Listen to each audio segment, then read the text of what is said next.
हरियाणा में मतदान से ठीक 2 दिन पहले एक अहम सियासी घटनाक्रम हुआ। कांग्रेस ने बीजेपी को बड़ा झटका देते हुए अशोक तंवर की घर वापसी करवा दी। इस घटनाक्रम ने एक बार फिर से हरियाणा के सियासी अतीत को ताज़ा कर दिया। दरअसल राजनीति में दल बदलो नेताओं के लिए आया राम गया राम का मुहावरा बोला जाता है और यह हरियाणा की राजनीति से ही निकला है। ये रिपोर्ट देखिए। राजनीति में आपने अक्सर एक कहावत सुनी होगी, आया राम गया राम। दरअसल सियासत में ये मुहावरा उन नेताओं के लिए इस्तेमाल होता है जो लिबास की तरह पार्टियां बदल लेते हैं।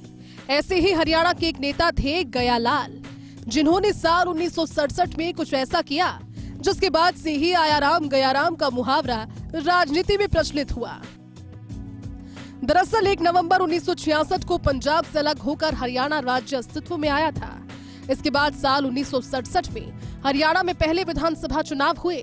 इस चुनाव में कांग्रेस को कुल 81 सीटों में से 48 सीटें मिली और भगवत दयाल शर्मा हरियाणा के पहले मुख्यमंत्री बने। भारतीय जनसंघ को 12, स्वतंत्र पार्टी को 3 और रिपब्लिकन पार्टी को 2 सीट मिली थी। इसके अलावा 16 निर्दलीय विधायक जीत कर आए थे। इन निर्दलीय विधायकों में से एक थे हसनपुर से निर्वाचित हुए गयालाल।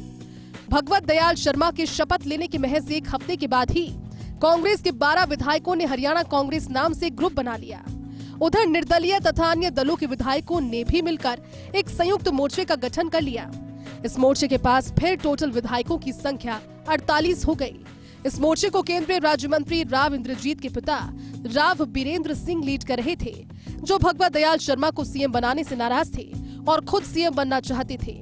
राव बीरेंद्र सिंह इसमें कामयाब हुए और सीएम भी बन गए। लेकिन इन सियासी उथल पुथल में सबसे ज्यादा चर्चित रहे गयालाल। गयालाल ने महज 9 घंटे के अंदर कांग्रेस का दामन थामा, लेकिन थोड़ी ही देर के बाद फिर उन्होंने कांग्रेस का साथ छोड़ दिया। इसके बाद गयालाल फिर कांग्रेस में आ गए, लेकिन फिर कांग्रेस छोड़कर मोर्चे का हिस्सा बन गए। बाद में एक प्रेस कॉन्फ्रेंस में राव वीरेंद्र सिंह ने कहा कि गया राम अब आया राम है। इसके बाद तत्कालीन गृह मंत्री वाई चौहान ने संसद में इस मुहावरे का इस्तेमाल दल बदलू नेताओं के लिए किया था।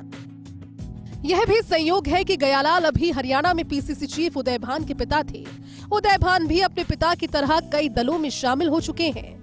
वैसे हरियाणा में दल बदल कोई नई बात नहीं है, लेकिन गयालाल ने एक ही दिन में पार्टी बदलने के सारे ही रिकॉर्ड तोड़ डाले थे। बाद में राजीव गांधी ऐसी घटनाओं पर रोक लगाने के लिए 1985 में दल बदल कानून लाए थे। वैसे तो सियासत में राजनेताओं का लगातार पार्टियां बदलना कोई नई बात नहीं है, लेकिन पंजाब से अलग होकर जब हरियाणा राज्य अस्तित्व में आया तो पहले विधानसभा चुनाव से लेकर ही नेताओं ने कपड़ों की तरह राजनीतिक पार्टियां बदली। एक मशहूर शायर ने ऐसे ही नेताओं के लिए कहा है कि हमारा अज़्म ए सफ़र किधर का हो जाए, ये वो नहीं जो किसी रह गुजर का हो जाए।